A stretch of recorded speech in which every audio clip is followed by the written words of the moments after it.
Hey everyone, Dr. Donahue here. I'm with Sarah. She's going to be with us demonstrating some stuff, hanging out. So what we're going to talk about today is shoulder pain and why we get shoulder pain. So there's a lot of reasons why we get shoulder pain, but a couple things to figure out right away is where you're having your pain and what kind of pain it is, so we can get the right diagnosis and the right treatment. So the first thing is the location of the pain. Are you feeling it more on the outside? Is it more deep?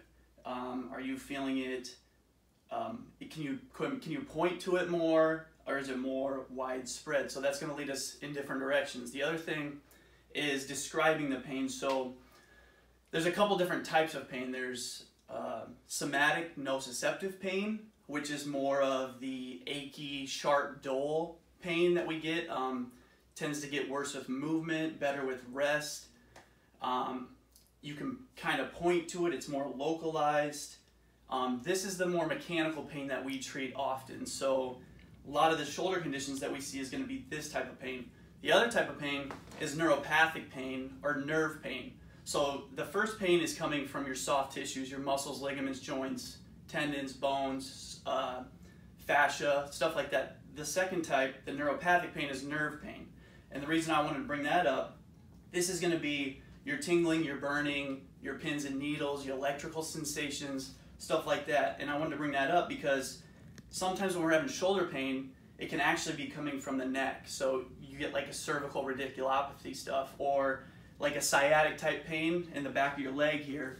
That's going to be that type of pain. But sometimes that'll present as shoulder pain if it's coming from the neck, but really it's not the shoulder what's the issue. It's the neck.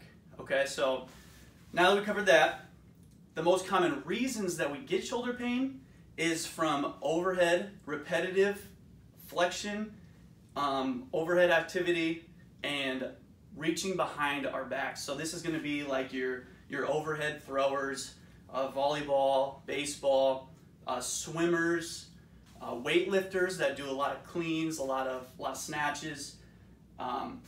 And then as far as the workplace goes, we're going to have like electricians, carpenters, painters doing a lot of this stuff. So it's going to be that flexion and that internal rotation stuff. And that can lead to what we often see in here is impingement symptoms. And that's going to, so going back to the two types of pain, it's going to be the more mechanical pain, the somatic pain, right? The achy, sharp, dull stuff that you can point to, you can localize it. Things of that nature.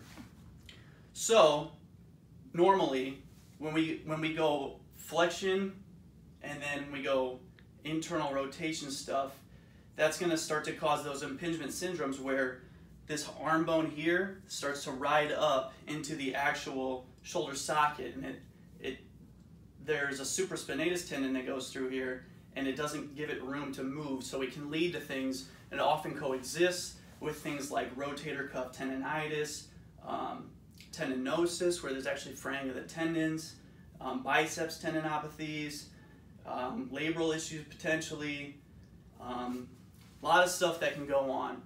So next video we're going to go over some actual tests to see if we have some of this stuff. So you can do these at home.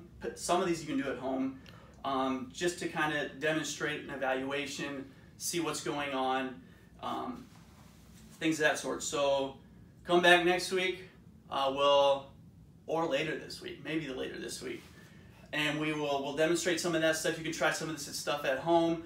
So don't forget, like and subscribe, comment below for things you want to hear about later, and we'll see you either next week or later this week.